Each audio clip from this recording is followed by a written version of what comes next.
सतगुरु चरण को करूं सो प्रेम प्रणाम।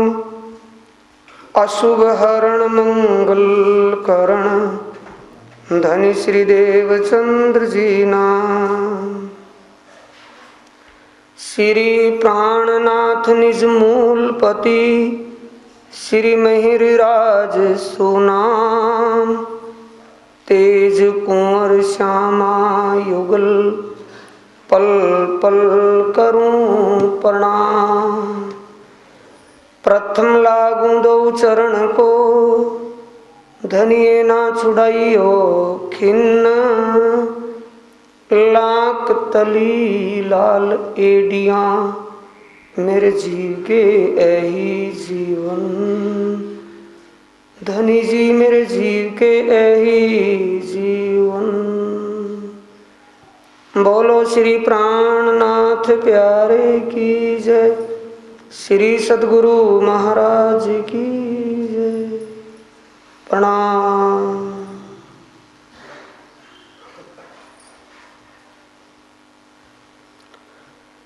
प्राणों के आधार आत्म संबंधी प्यारे श्री सुंदर साथ जी, धर्म प्रेमी साथियों, माताओं बहनों,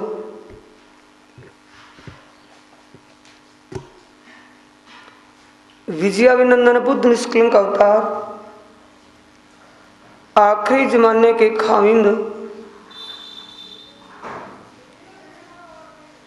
और सच्चिदानंद स्वरूप पारब्रह्म परमात्मा दुनिया में वो नर्तन धारण करके आए इस 28वें कलयुग में, जिन्हों के लिए भविष्यवाणियां लिखी हुई थी भाई वो सूर्य निकलेगा पर अपने समय पर निकलेगा।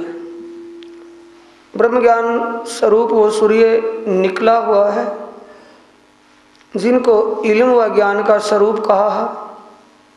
धाम धनी आवेश के स्वरूप से दुनिया में ज्ञान का रूप बनकर के जाहिर हुए, जिसको हम रोज सेवा पूजा में बोलते हैं। आरती है अंग चतुर्दश केरी, 5 स्वरूप मिल एक भैरी। 14 अंगों में 14 ग्रंथ, 14 किताब ये वाणी के अंदर आई है। एक सच्चिदानंद स्वरूप 14 अंगों से दुनिया में जाहिर हो रहे हैं। ये इल्म का स्वरूप है। वो स्वामी श्री प्राणनाथ जी विजयाभिनंदन बुद्ध निष्कलंक अवतार दुनिया में आई अपने ब्रह्मात्माओं को जागृत करते हुए सबसे पहले बुद्ध अवतार के स्वरूप में श्री देवचंद्र जी के तन में जाहिर हुए। अब का प्रसंग, आज का ये प्रसंग आएगा सुंदर साथ जी, दोनों स्वरूपों का मिलन। श्री सुंदर बाई के आत्म श्यामा जी व श्री इंद्रावती श्री महाराज जी के तन में आज की बीतक साहिब यहाँ से शुरू होगी। किस प्रकार से वो पहचान करते हैं, कैसे परमात्माओं को आगे शुद्ध होती है, ये प्रसंग शुरू होता है बीतक साहिब में।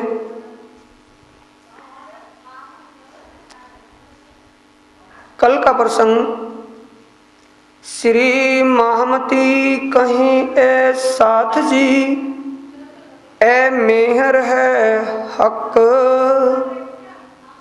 जैसा ईमान जिनका होत तिन माफक।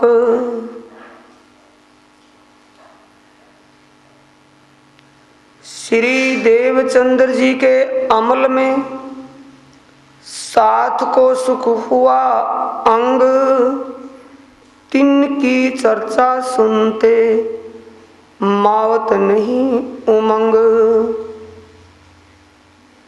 गांग जी भाई से भी उछवे रसोई नित, नई नई भांतों से भी हुआ अंग में उमंग इत। हुआ अंग में उमंग इत।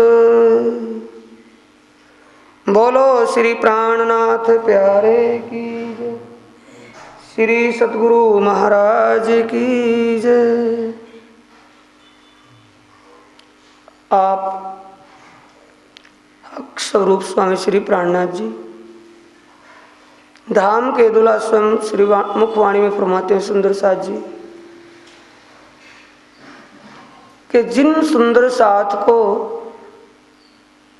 जितनी समझ व पहचान हुई उतना ही उनको ईमान आया, जितना ईमान जिनका बना उतना ही उनको सुख मिला। बात बड़ी है समझ की और है ईमान का काम। ये विशेषता जाहिर हुई कल के प्रसंग से। आज का प्रसंग धनी श्री देवचंद्र जी के समय में जो सुंदर साथ चर्चा वाणी धाम धनी की कई हुई सुनते थे। देखने को तन श्री देवचंद्र जी का था, लेकिन उस तन में चर्चा बोलने वाले, चर्चा कहने वाले समय अक्षरातीत थे।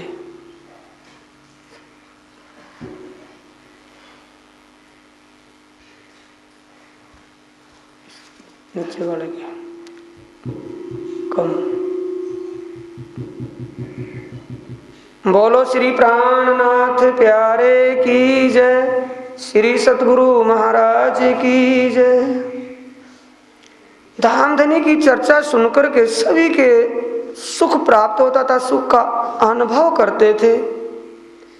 तीन की चर्चा सुनते, कम करते, तीन की यानी साक्षात राज्य महाराज की कई चर्चा सुनकर के मावत नहीं उमंग। दिल में कितनी उमंग पैदा होती है वो दिल में समाती नहीं। कितना सुंदर साथ को सुख मिला हुआ है, किसी को बता नहीं सकते क्या सुख मिला है। इतने सुख में सराबोर। गांगजी भाई सेव ही उछ्व रसोई नित। गांगजी भाई बड़े उमंग में, बड़े आव भाव से सेवा करते हैं। उत्सव रसोई नित्य प्रति जो सुंदर साथ चर्चा सुनने के लिए स्वामी जी के चरणों में आते हैं, उन सब का इंतजाम, खान पीन, उठना बैठना सब संजाम होता था, सब इंतजाम करते थे। नई नई बातों से ही, यानी कि हर रोज दिल में उमंग एक से एक और नई नई भाव बनते हैं। ये मेरे धाम के धनी हैं, पर्दा माया का किया हुआ है, तन धारण किया हुआ है। ये परमधाम की अंगनाएं हैं, ये साक्षात धनी की सेवा है। ये भाव लेकर के बड़े उमंग से सेवा करते हैं। ये नहीं कि गड़ पड़ाई बजानी पड़ी है कि मेरे घर में आकर के बैठे महाराज श्री और भाई ये तो मेरे को करना पड़ेगा, पड़ेगी बात नहीं। दिल में रोज नए नए भाव से सेवा करते हैं। गांगजी भाई सेठ कोई नए साथी को लियाव ही समझाए के दीन में। सुंदर साजी समझने की बातें हैं। देवचंद्र जी खुश नहीं होते। तीन ऊपर राजी हो ही क्या नेकी करूं इनमें, इनसे। जो सुंदर साथ और साथियों को, अपने संबंधियों को, अपने आसपास पड़ोसियों को क्षर अक्षर अक्षरातीत का भेद समझा करके, विश्वास दिला करके स्वामी जी के पास लाते हैं।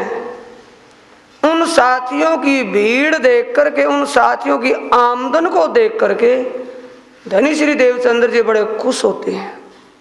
क्यों? जागने की उमंग लगी हुई है कि भी इन साथियों पर मैं क्या कुर्बानी करूं। जो साथी इस माया के अंधकार में डूबे हुए साथियों को समझा बुझा करके ईमान दिला करके मेरे पास लाए हैं, मैं इनके लिए क्या कुर्बानी करूं।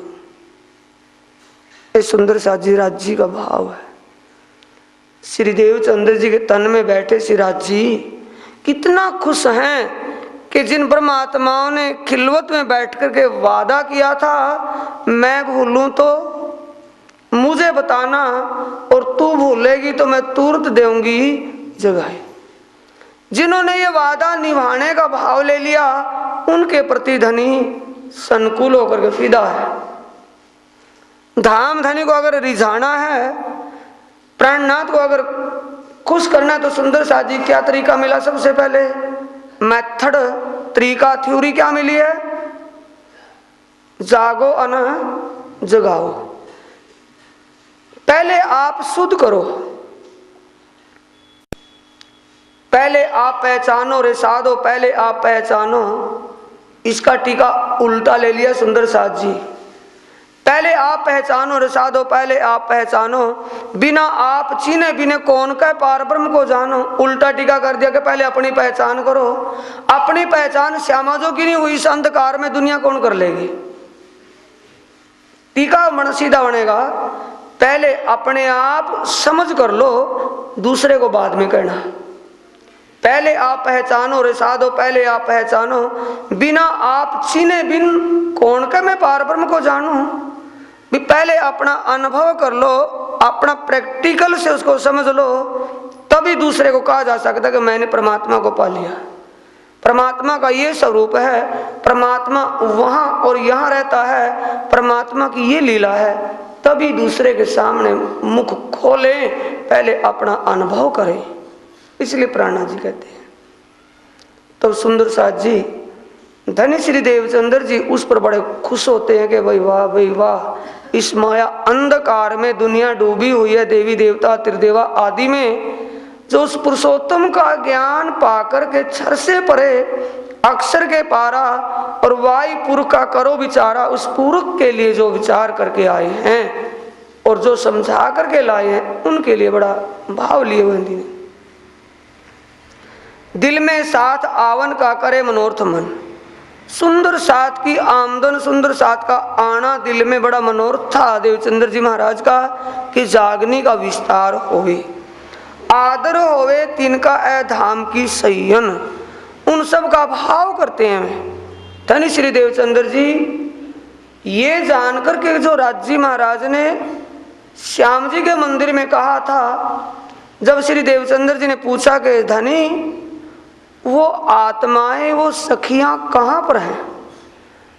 राजी महाराज जी ने कहा कि उनको मैं जानता हूं, जहां वो हैं वहां से मैं अपने आप तेरे पास भेज दूंगा, तू उनको ये तारतम्य ज्ञान सुना देना। तुम्हें उनका पता नहीं वो कहाँ कहाँ आई हैं, मुझे उनका पता है वो कहाँ कहाँ आई हैं, उनको वहां से तेरे पास भेजूंगा, तुम तारतम्य सुनाना। ये विचार दिल में लेकर के धनी श्री देवचंद्र जी बड़े आनंद मस्त हैं कि राजी महाराज जी ने मेरे पास उन परमधाम की आत्माओं को ही भेजा है, और कोई इस ज्ञान को सुन नहीं सकता। आदर होवे तिनका धाम की सैनी, ये भाव करते कि परमधाम की आत्मा है। राजी ने जो वादा किया था, उस वादे के अनुसार वो भेज रहे हैं, और उनकी धाम धनी की धनियानियां उनकी अंगना ही ये आ रही। इन भौम में देखिया साधनी श्रीधाम, कौन व्रत इनसो करूं पूर्व मनोरथ का। इन भौम में देखिया साधनी श्रीधाम। हो भाई वाह, राजी ने जो कहा, वादा किया, वो मैंने पूरी रूप से देख लिया। धाम धनी ने उन ब्रह्म आत्माओं को, जिन तनों में वो परमधाम की आत्मा बैठी हुई है, उनको यहाँ भेजा है। सब सुंदर साथ उन्हीं का अंग है। अब इनको मैं किस तरीके से, किस युक्ति से उस परमधाम का साक्षात करवाऊं, उस क्षर से परे और अक्षर साहिबी की लीला और अक्षरातीत की जो आनंदमयी लीला है, उस आनंद में कैसे इनको सराबोर करूं। कैसा विचार करें? जैसे किसी आचार्य के पास किसी मास्टर व किसी समझाने वाले के पास कोई आए तो उसको पहले विचार करता कि इसको किस तरीके से समझाऊं। यही प्राणनाथ जी धाम धनी श्री देवचंद्र जी के तन में बैठे विचार करे कि इनको कैसे समझाया जाए।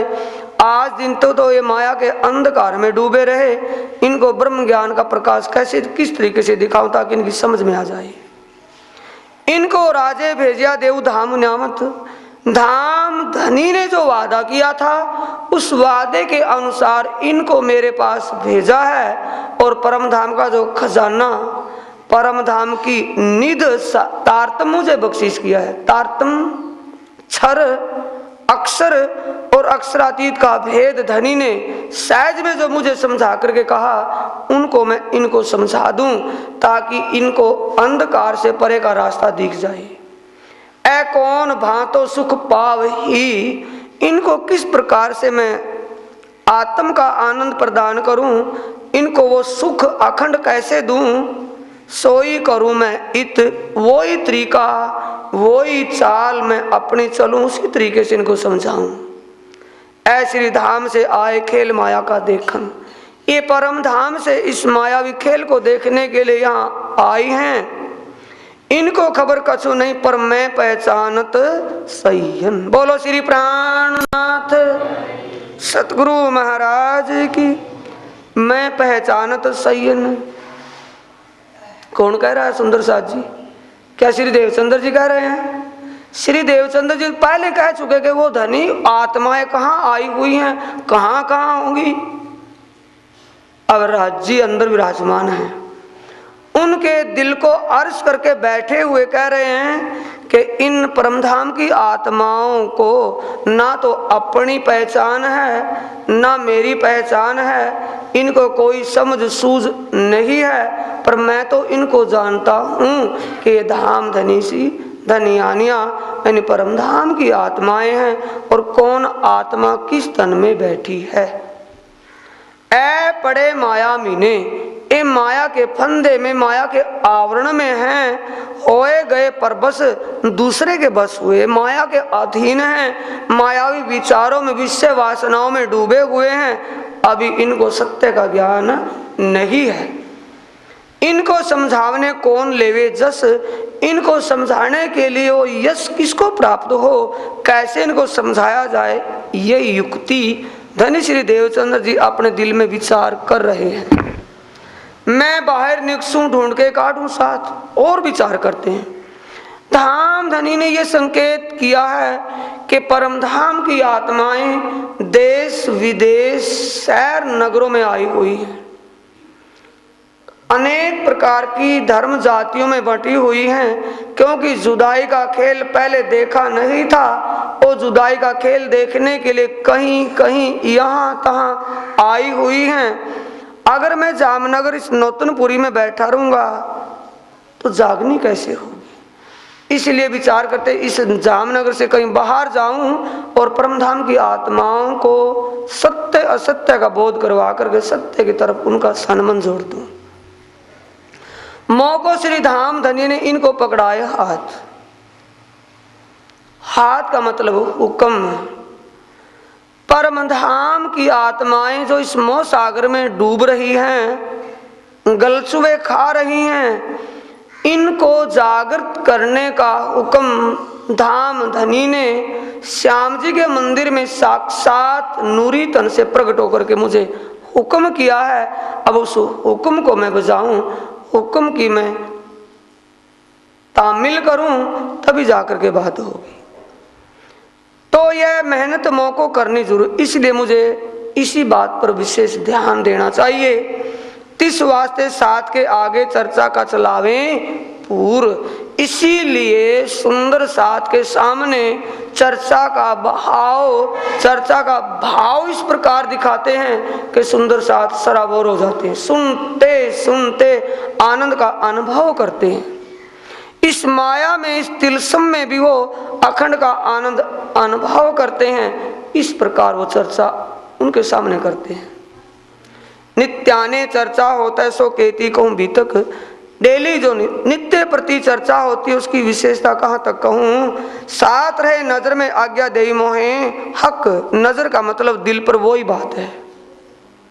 जो धाम धनी ने श्याम जी के मंदिर में हुक्म किया था कि ए सुंदर भाई मैं तुम्हें हुक्म देता हूँ, मैं तुम्हें भेजा इसीलिए है कि परमधाम की आत्मा को जागृत कर परमधाम वापिस सुरता को लगा। ये नजर यानी कि दिल में ये बात रहती है कि जागनी कैसे हो, किस तरीके से जागनी हो, कैसे कैसे सुंदर साथ मिले, उनको मैं सत्य की पहचान करवा दूं। अब सिलसिला आगे चलता है। सुंदर साथ जी अज बाई भतीजी मेघ बाई की रहे गांग जी के घर में श्याम जी को ब्याही थी, हुई बातें इनसे।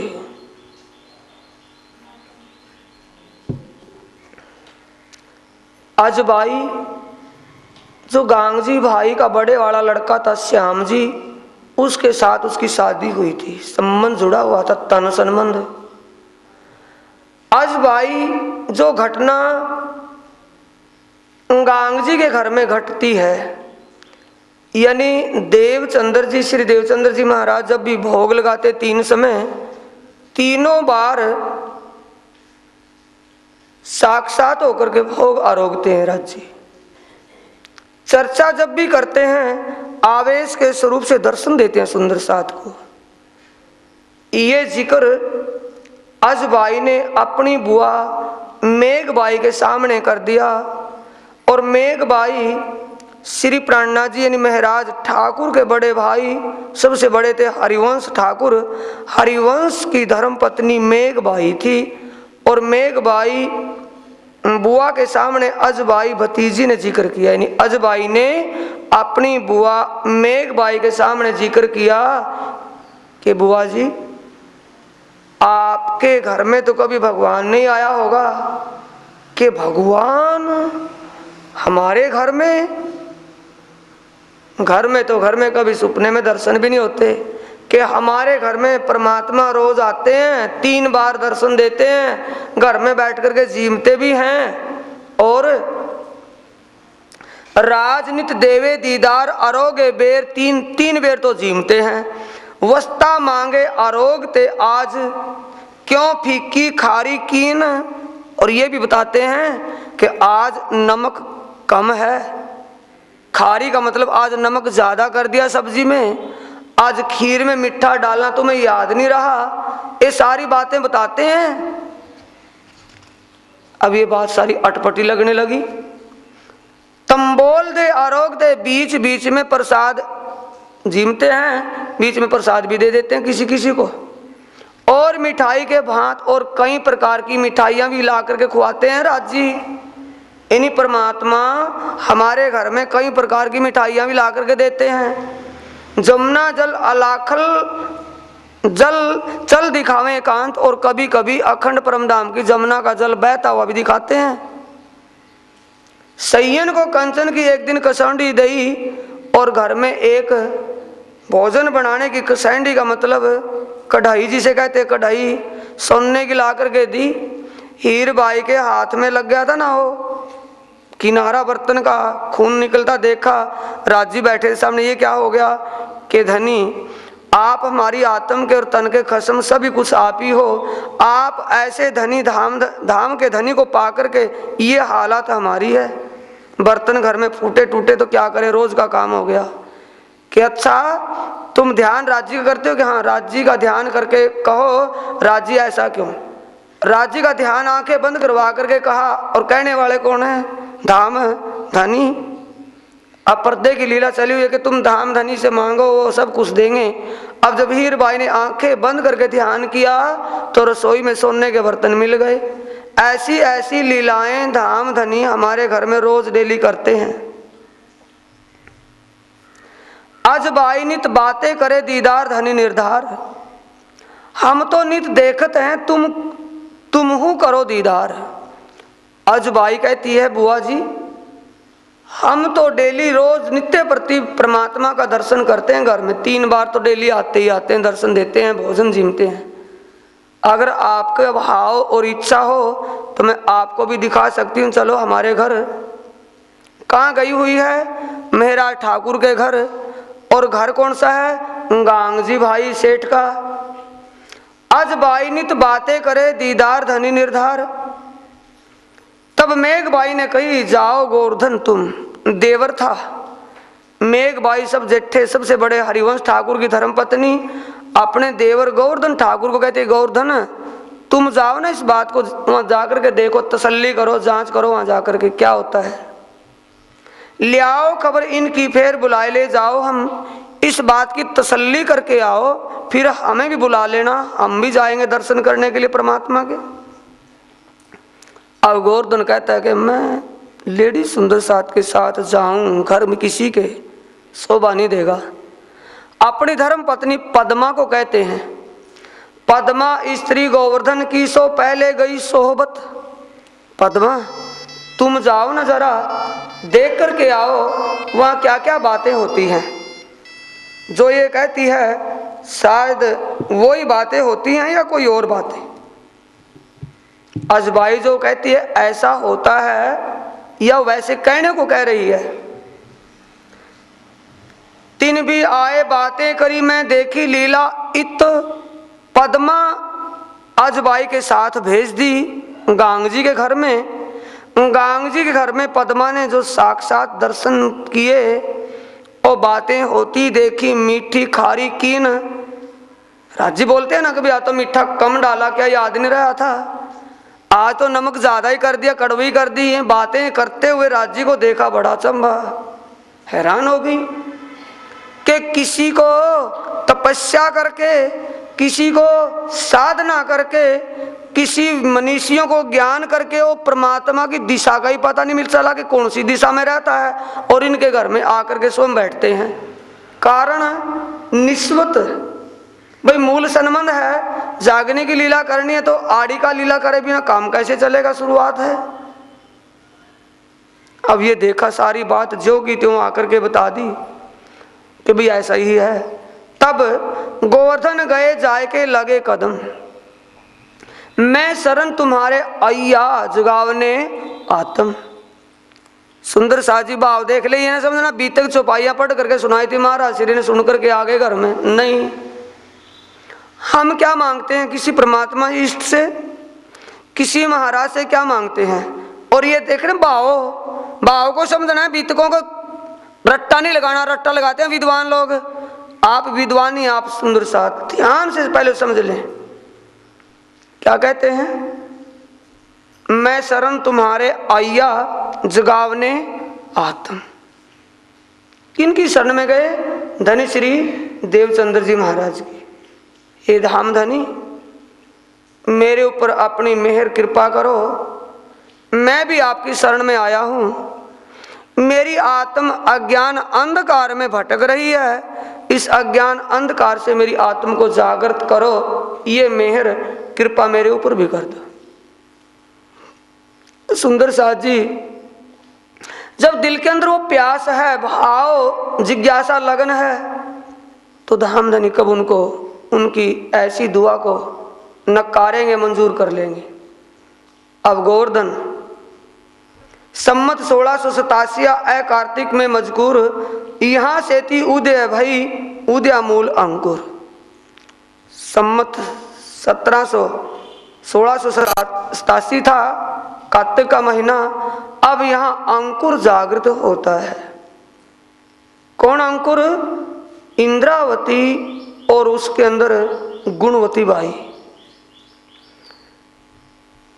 यानी सिलसिला जागने का शुरू हो गया। गोवर्धन को तारतम क्षर अक्षर अक्षरातीत का भेद समझा दिया, विश्वास बन गया गोवर्धन को।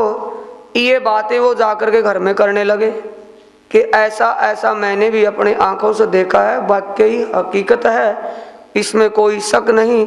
परमात्मा साक्षात प्रकट होते हैं, जाहिर दर्शन देते, सब बातें होती हैं।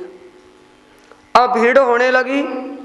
इतने में सुंदर साथ जी चुगली खाई कोतवाल सो एक कायस्थ के घर, जोरू मर्द बैठते हैं तुम क्यों ना लेत खबर, माया दीवार बनती है।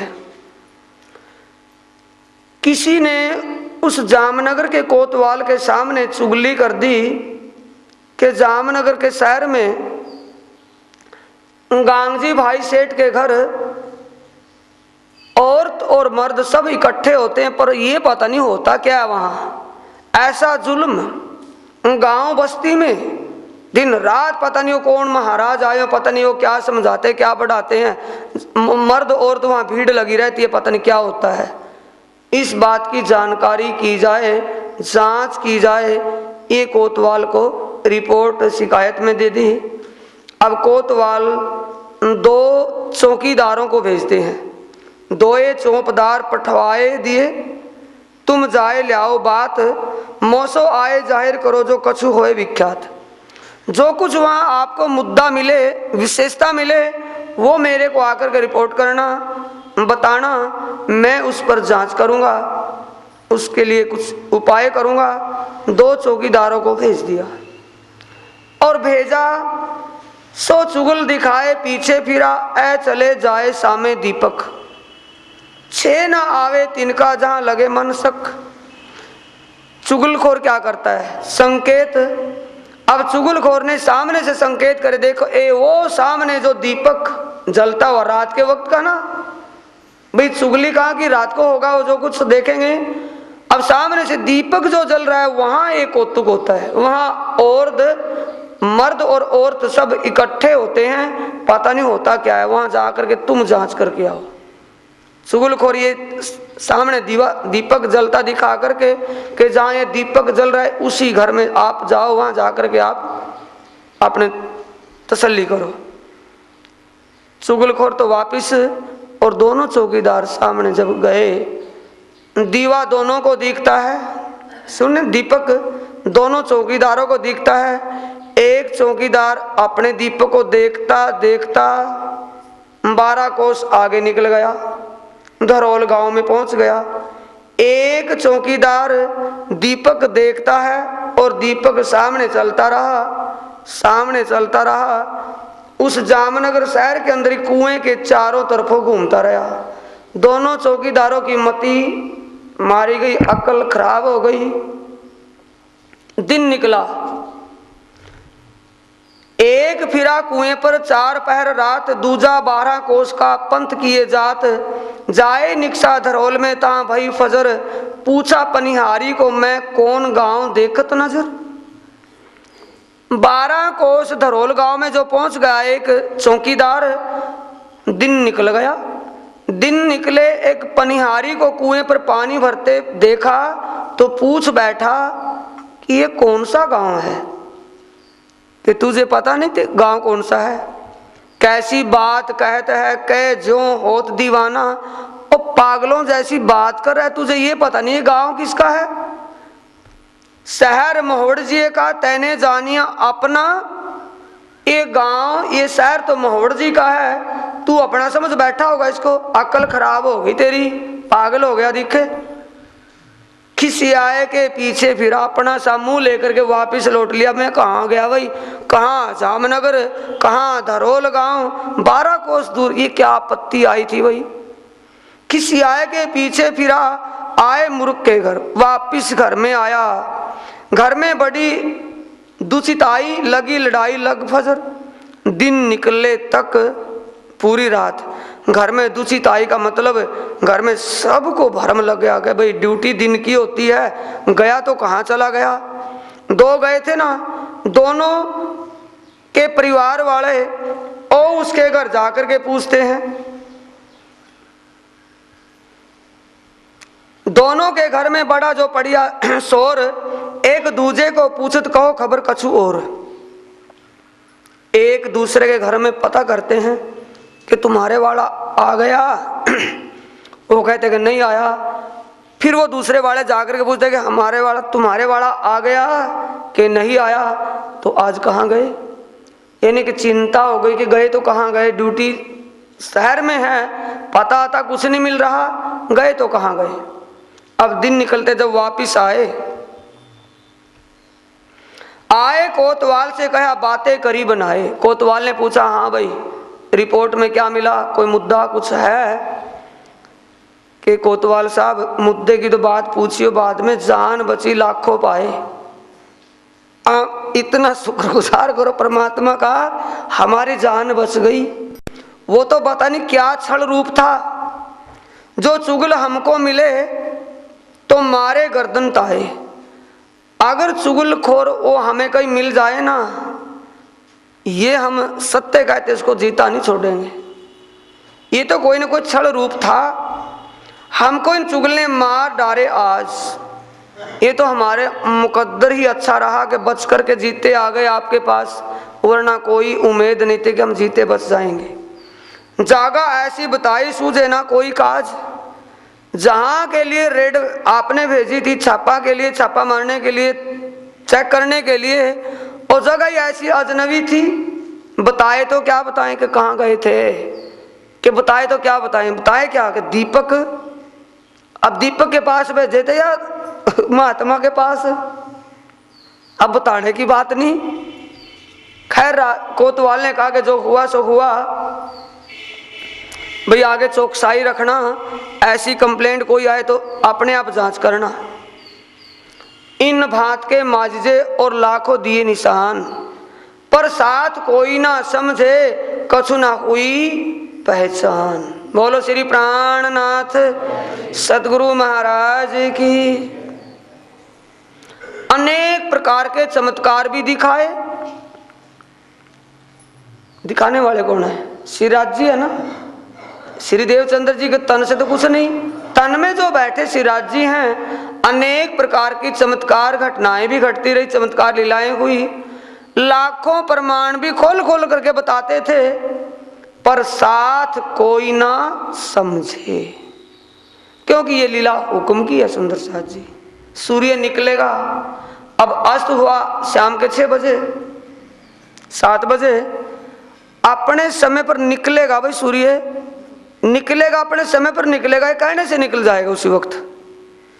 इसीलिए जागने का जो मुद्दा था, किस वक्त जागनी होनी है, सत्य असत्य का बोध ब्रह्मात्माओं को कैसे होगा, वो सारा पहले ही रूटीन से होगा। वो बना हुआ रूटीन, उसका सब सिस्टम बना हुआ है, अपने समय पर होगा। इसलिए किसी को पहचान नहीं हुई, सिर्फ चमत्कार देख करके चमत्कार तक सीमित रहे। सम्मत 1675 भादोवदी 14 नाम, प्रथम जाम और वार रवि, प्रगटे धनी श्री धाम। सुंदर साथ जी, अगर शब्द का अर्थ लगाएंगे, धाम धनी प्रकट हो गए, धाम धनी प्रकट नहीं हुए और जन्मते नहीं है। सम्मत नहीं समझ में आया। अभी धनी श्री देवचंद्र जी कायम बैठे हैं ना, और उनके दिल को अर्ज करके कौन बैठा है? श्रीराज जी। वो प्रकट पहले हो चुके हैं, और सम्मत 1675 आ गया, भादोवदी 14 को, प्रथम जाम में, पहले पखवाड़े में, पहले पैर में, बार रविवार के दिन प्रगटे धनी श्री धाम। अब ये दूसरा धाम धनी कौन प्रकट हो गया? इसलिए सुंदर साथ जी, विद्युता और शब्दों से परे का ज्ञान है ये। जिस तन में धाम धनी ने लीला करनी है, ओ श्री महाराज यानी राजा मरु का जीव तन धारण करके प्रकट हो गया केशवराव ठाकुर के घर के। जिस तन को राजी ने अपनी सेवा के लिए कायम करना है, ओ तन प्रकट हुआ। प्रगटे धनी श्री धाम का मतलब जिस तन में धाम धनी ने लीला करनी थी, ओ तन प्रकट हो गया, यानी जन्म हो गया। हल्लार देशपुरी नौतन उद्रबाई धन, उद्रबाई के धन बाई के उद्र गर्भ से किसका जन्म हुआ? सुंदर साथ जी, राज्य का। और राज्य तो पहले देवचंद्र जी के तन में विराजमान है, कहाँ प्रकट हुआ? अब तो समझ में आ गया होगा। केशव ठाकुर पिता कही तथा श्री राज प्रकटन, श्री राज जी जिस तन में लीला करनी है, वो तन वहां प्रकट हो गया। सब भाई भेले रहते हैं, सामल जी तन में सिरदार। सामलिया ठाकुर सारे भाई इकट्ठे रहते हैं। हरिवंश ठाकुर सबसे बड़े थे, वो अरब में व्यापार करते थे, अबासी बंदर में। और हरिवंश सामलिया ठाकुर उससे छोटे वाले थे, वो सारे में सिरदार थे, घर में लेन देन कार मुख्तियार थे। बड़ा गोवर्धन कहा जो धाम लीला में खबरदार। और श्री महाराज ठाकुर से बड़ा और सांवलिया ठाकुर से छोटा गोवर्धन ठाकुर था, जो परमधाम के ज्ञान में बड़ा समझदार और सावचेत रहता था। श्री देवचंद्र जी पूरी नवतन आए, यहाँ वस्त सेवा गोवर्धन करे, पहुंचा नजदीक वक्त कयामत। अब श्री देवचंद्र जी की सेवा में हाजिर गोवर्धन ठाकुर रहने लगे। पहले मिलाप गोवर्धन का श्री देवचंद्र जी से था, श्री राज के दीदार को बातें करे घर में। अब पहला मिलाप किसका हुआ? धनी श्री देवचंद्र जी से गोवर्धन ठाकुर का। सारी बातें जो वहां सुनते हैं घर में जाकर के करते हैं, और घर में सुनने वाले सारे सुनते तो सारों में कौन है? श्री महाराज ठाकुर। छोटे वाले वो भी सुनते हैं। सुनकर के बड़ी उचाटी लगी, क्योंकि जिसका मैग्नेट वहां लगा हो उसका तो खिंचाव वहां होगा ही होगा। गला सड़ा लोहा हो चाहे असली नया लोहा हो, भले मिट्टी में पड़ा हो, चुंबक उसको छोड़ेगा नहीं, अपने आप चुंबक को चिपक जाएगा वो, क्योंकि उसका मैग्नेट उससे है, उसका आकर्षण वहां है। अब गोवर्धन ठाकुर को लगी लगन, जब जिक्र सुना ना 3 बार दर्शन देते हैं, सारी बात बताते हैं भी मुझे भी दर्शन करना चाहिए, मैं भी जाकर के सुनूंगा। अब बाल अवस्था, उम्र कितनी है? 12 साल 2 महीने और 4 दिन की उम्र थी। 4 दिन की उम्र में क्या लगा, मैं भी चलूंगा भाई, मैं भी जाऊंगा। इस विचार में 6 दिन बाकी और गुजार दिए। 6 दिन के बाद नंबर पड़ता है, वो भी जबरदस्ती।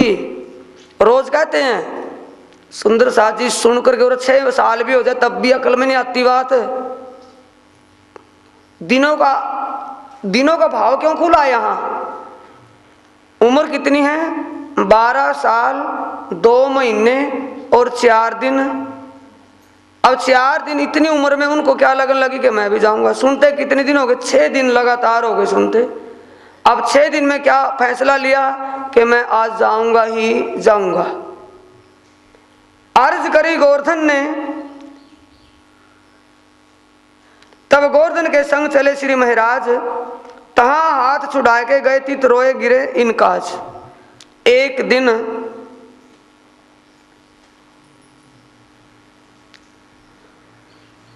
दिन सुंदर साथ जी श्री महाराज कहने सुनने से समझा करके ना वो पीछे पीछे चल दिए। रास्ते में हाथ छुड़ाकर का मतलब उनको धमका चमका करके छोड़ गए। आप गांग जी के घर श्री देवचंद्र जी के चरणों में पहुंच गए गोवर्धन ठाकुर। अब जब श्री देवचंद्र जी ने पूछा कि भाई आप देर से आए, आप ऐसे खोए खोए से कैसे, क्या कारण क्या है? कहते हैं कि तब गोवर्धन तहां हाथ छुड़ाए के गए 3 रोए, अर्ज करी गोवर्धन ने, श्री देवचंद्र जी सो आए। श्री देवचंद्र जी जाकर के प्रार्थना करते हैं। गोवर्धन ठाकुर यानी श्री महाराज ठाकुर के बड़े भाई गोवर्धन ठाकुर श्री देवचंद्र जी से प्रार्थना करते हैं कि महाराज श्री, आज रोए के पीछे लगे तब भागे आया धाए। कोड वर्डों में वाणी कि आज की जो देर होने का कारण है वो मैं आपको बताता हूँ। मेरे छोटे भाई हैं और रोज वो जिद करते थे आने के लिए आपके चरणों में, और रोज तो मैं कह सुन करके समझा करके घर में छोड़ देता था, लेकिन आज तो जिद करके मेरे साथ ही साथ आ गए। अब भी मैं उनको डांट करके डपट करके छोड़ करके आया हूँ। बाहर खड़े हुए गली में रो रहे हैं, इसलिए मेरे को देर हुई है। तुरंत ही श्री देवचंद्र जी महाराज ने तब आज्ञा दी। श्री देवचंद्र जी ने, धनी श्री देवचंद्र जी महाराज ने तुरंत आज्ञा दी, लियाओ बुलाए श्री महाराज के, महाराज जी को तुरंत ही बुला करके लाओ। बाल वै वस्त आवत सो होवे पूर्ण काज। उनको आप एक बाल अवस्था में ना जान करके छोड़ना। अगर परमात्मा की मेहर कृपा हो जाए तो बाल अवस्था में भी परमात्मा की प्राप्ति हो जाती है, इस बात में कोई शंका नहीं है। क्यों? ध्रुव को चरण भगवान के भय 5 वर्षों प्राप्त।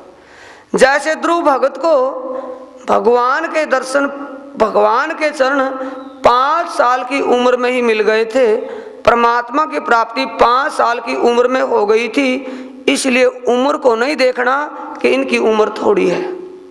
तिस वास्ते श्री महाराज को आवन देव तुम इत, इसलिए मैं आपको आज्ञा करता हूँ श्री महाराज ठाकुर को तुरंत ही आप यहाँ बुला करके लाएं।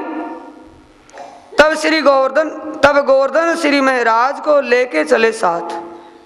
धनी श्री देवचंद्र जी महाराज के कहने से अब गोवर्धन भाई श्री महाराज प्राणनाथ जी जो महाराज ठाकुर गली में खड़े झिझक रहे थे, रो रहे थे, अब उनको बुला करके साथ में तब आए, चरणों लगे, सिर पर धरे हाथ।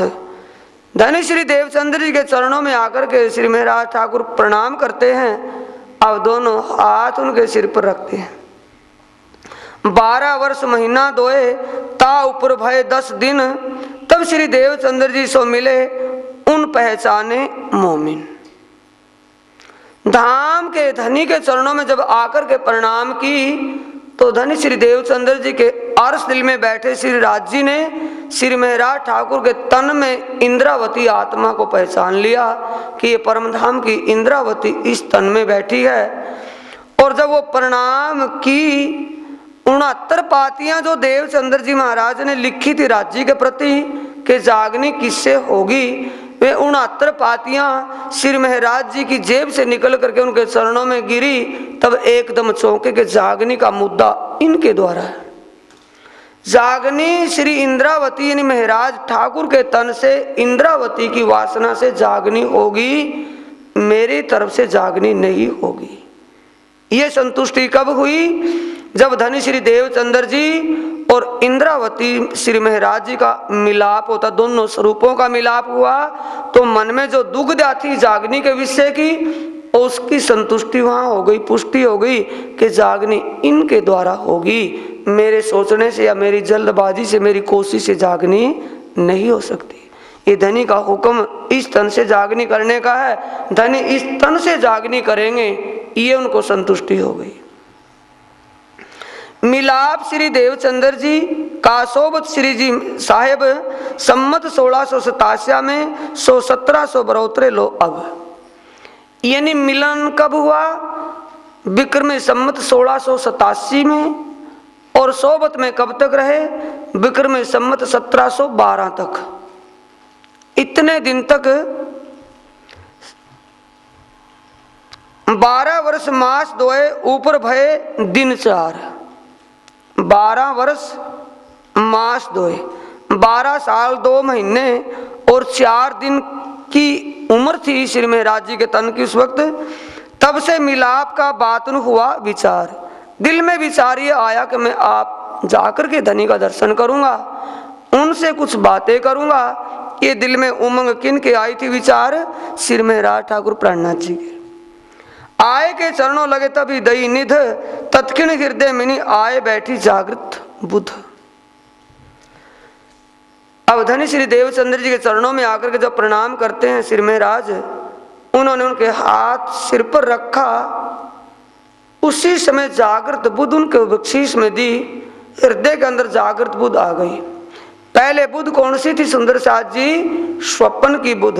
अब जागृत बुध धनी के चरण, धनी के हुक्म से श्री महाराज जी के अंतस्करण में विराजमान हुई। और साकुंडल साकुमार ढूंढन की एकांत होए सुनवाई बात, मूल स्वरूप उनके हंसत हैं और खेल में है अपनी जात। धनी श्री देवचंद्र जी महाराज ने श्री महाराज ठाकुर प्राणनाथ जी को एकांत में बुला करके, एकांत में बैठ करके समझाया कि मैंने अपने चित्तवनी अनुभव से देखा है, अपने चित्तवनी ध्यान से मैंने देखा परमधाम में खिलवत के अंदर 12,000 जो आत्माएं राज्य के चरणों में बैठी हैं, उनमें 2 आत्मा मुस्कुरा रही हैं, बाकी सब आत्मा दहशत के रूप में बैठी हैं, दहशत में खोई बैठी हैं। उनकी मुस्कुराहट से पता चलता है कि वो दोनों आत्मा दुनिया में राज घरानों में आई हुई हैं, राजघरानों में किसी राजा व बादशाह के तनों में वो आई हुई हैं, उनकी जागनी विशेष है, क्योंकि वो राज के मद मस्त में अपने आप को जागृत नहीं कर पाएंगी। वो परमात्मा के विषय में जानकारी करने के लिए उनके दिल में लगाव नहीं हो सकता, क्योंकि वो राज की मस्ती में हैं। उनको जगाना विशेष, जब वो जागृत हो जाएंगी तो 36,000 की जागनी का मेला तुरंत पूरा हो जाएगा। ये बात और अपनी जात का मतलब 12,000 में से है। परमधाम के खासल खास आत्माएं हैं। साकुंडल साकुमार को विशेष करके जागृत पहले करना है। ये विचार धनी श्री देवचंद्र जी ने अपने दिल की बात महाराज ठाकुर के सामने कही। तब अचित में ग्रह लई इशारत उन वक्त, ये बातचीत में धारण कर ली श्री महाराज ठाकुर ने उस वक्त में की। और बीज कुरान का सो देखी श्री देवचंद्र जी में तिथ। श्री देवचंद्र जी के कहने के अनुसार श्री महाराज ठाकुर को ये एहसास हो गया कि परमधाम की आत्माएं एक हिंदुओं के तनों में नहीं, मुसलमानों के अंदर भी कोई कोई तन में परमधाम की आत्मा आई हुई है। ये निश्चय हो गया। यानी एक पक्ष में ढूंढे हैं तो बात नहीं, दोनों पक्षों की बात का निवेरा हो गया। यानी ये दिल में शंका नहीं रही कि वो हिंदू और मुसलमान के तन किसी एक ही विशेष तन में होंगी। खोजी बाई यवन को कही रही बाई वासना जात, तो पूछी श्री जी साहिब जी ये क्या इनमें है अपनी बात। एक खोजी ख्वाजा परिवार से संबंध रखने वाली मुसलमानी थी। खोजी बाई नाम उसका नहीं, ख्वाजा परिवार से संबंध रखने वाली एक मुसलमानी थी, विधवा थी। और टोकरी में थोड़ी सब्जी लेकर के सब्जी बेचकर अपना गुजारा करती थी। जामनगर के गलियों में वो टोकरी सब्जी की सिर पर रख करके घूम रही थी, बेचती हुई। धनी श्री देवचंद्र जी की चर्चा की आवाज जब गांग जी के घर से सुनी तो ख्वाजा परिवार से संबंध रखने वाली वो मुसलमानी टोकरी को रख करके श्री देवचंद्र जी के चरणों में आकर के क्षर अक्षर अक्षरातीत का ज्ञान सुनने लगी। जब आकर के बैठी पास में तो देवचंद्र जी के तन में बैठे श्री राज जी महाराज ने पहचान लिया कि ये तो रई बाई वासना परमधाम की बैठी है। उस तन में रई बाई वासना को पहचान कर उसको तारतम मंत्र दक्षा में दिया। यानी क्षर अक्षर अक्षरातीत का भेद समझा करके उस रई बाई वासना का संबंध श्री राज जी से जोड़ दिया। ये बात सुनकर के या देख करके श्री महाराज ठाकुर ने पूछा कि महाराज श्री क्या मुसलमानों में भी कोई अपनी आत्माएं हैं। तब श्री देवचंद्र जी ने कहा या में कोई कोई वासना जान, किसी तन में किसी बिरले तन में ही परमधाम की आत्मा मुसलमानों में भी आई हुई है और इनके कुरान में है अपनी पहचान। बाकी दूसरी बात यह है इनका जो धार्मिक ग्रंथ कुरान पाक कुरान मजीद है उसके अंदर भी हमारे परमधाम के निशान और रूहों की बिने लक्षण लिखे हुए हैं। सब बातें परमधाम की और हमारे आने से जाने तक की बातें कुरान में हैं। हम तो इन कुरान को बहुत किया पढ़न। श्री देवचंद्र जी महाराज कहते हैं कि श्री महाराज जी मैंने बड़ी कोशिश की मैं कुरान को देख लूं, कुरान को पढ़ लूं, पर जाहिरी लोग जो हमको ना देवें लेवन। जाहिरी में एक तो हमारे पक्ष में हिंदू ज़्यादा थे। हिंदू इस बात का ऐतराज़ करते कि महाराज श्री कुरान को पढ़ते हैं, क्या मुसलमान है ये। और मुसलमान अगर वो सुने तो उस समय औरंगजेब का थोड़ा शासन ऐसा था जिसमें वाजिब नहीं था हिंदुओं को कुरान पढ़ना। ये एक रूढ़वादी एक अज्ञानता का खेल था, रूढ़वादी में बंधे हुए थे। इसलिए श्री देवचंद्र जी कहते कि तुम जरूर देखना कुरान मजीद कुरान पाक को, क्योंकि कुरान पाक में परमधाम की बातें हमारा खेल में आना और जाने तक की बातें हैं। जिस कुरान की तफसीर यानी उसका विवेचन कुरान पाक का जो विवेचन किया हुआ है हुसैन साहब ने, तफसीर हुसैन में तो सारी बातें खुलासा से आई हुई हैं। ये बातें धनी श्री देवचंद्र जी महाराज ने श्री महाराज ठाकुर को उस वक्त में कही जब उनको तारतम दीक्षा यानी क्षर अक्षर, ये नहीं कि कान में मंत्र फूंक मार दी, कंठी डाल करके फूंक नहीं मारी। क्षर अक्षर और अक्षरातीत का भेद समझाया धनी श्री देवचंद्र जी महाराज ने श्री प्राणनाथ जी को, महराज ठाकुर को। और इस आरते कई धाम की सो सुन के ग्रह लई, तब बीज मात्र लीला को सो पायो उस वक्त सब। नित्य यूं चर्चा सुनते हैं, यानी कि थोड़ा संकेत से कहा। बीज मात्र का मतलब धनी श्री देवचंद्र जी ने शुरू से आखिर तक की बातें संकेतों में कह दी श्री इंद्रावती श्री महाराज ठाकुर को, थोड़े संकेत से।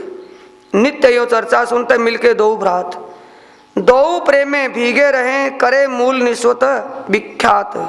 दोनों भाई श्री महाराज ठाकुर और गोवर्धन ठाकुर, दोनों भाई आत्म संबंध की बातें, मूल खिलवत की बातें करते, दुनिया की कोई बातें नहीं।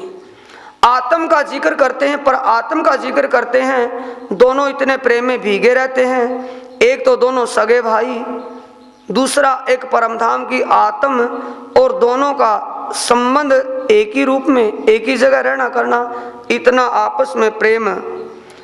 तो एक दिन आए घर में बड़ा भाई करता स्नान। घर से चले दो मिलके आवे, मिलकर साथ, दोनों मिलकर के आते हैं, मिलकर के बैठ करके सुनते हैं। बांध्यो चित अति हेत सो, दोनों का आपस में प्रेम इतना बढ़ गया। परिवार तो बहुत ज्यादा है, परिवार में कई सारे मेंबर हैं, कई उनके लेकिन दोनों में कितना भाव है, गोवर्धन ठाकुर और महाराज ठाकुर में। दो नाते की बात, दो नाते की बात का मतलब, एक तो दोनों आत्म संबंध से परमधाम की आत्मा उन तनों में बैठी हैं, दूसरा एक शारीरिक तन से, दुनियावी नाते से दोनों सगे भाई हैं। दोनों इकट्ठे आते इकट्ठे जाते हैं। एक दिन चांस बन गया जब दोनों भाई धनी श्री देवचंद्र जी के चरणों में ज्ञान समझ करके आए थे, कुछ चर्चा सुन करके आए थे।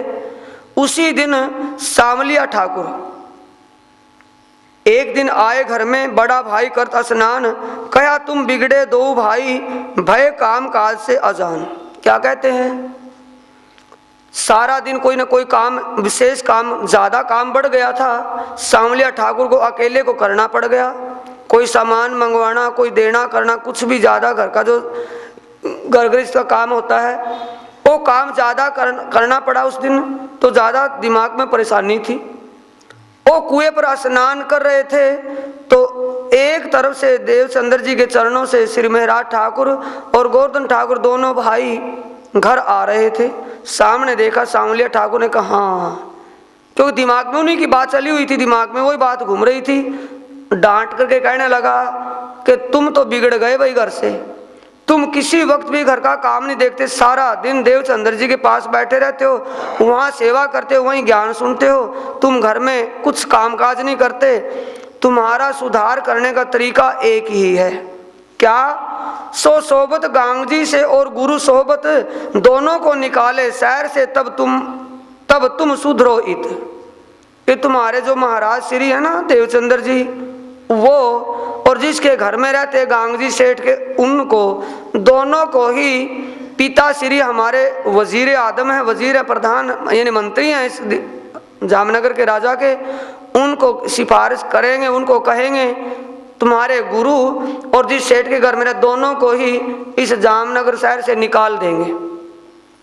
गुरुजी और गांगजी सेठ दोनों को जब यहाँ से निकाल देंगे तब तुम्हारी अकल ठिकाने आएगी, फिर किसके पास जाओगे? और बेअदबी, क्योंकि उसको पहचान तो थी नहीं भाई, जिसको समझ नहीं होती, पहचान नहीं होती तो अनाड़ी जैसा बोलता है। अब उस सामलिया ठाकुर को पता तो था नहीं कि देवचंद्र जी कौन स्वरूप हैं, गांगजी इनकी सेवा क्यों कर रहे हैं, ये ज्ञान उसको नहीं था। और दो बेअदबी के शब्द दो चार और भी साथ में बोल दिए। अब श्री महाराज ठाकुर और गोवर्धन ठाकुर दोनों को, वो दोनों की बात वो चुभ गई।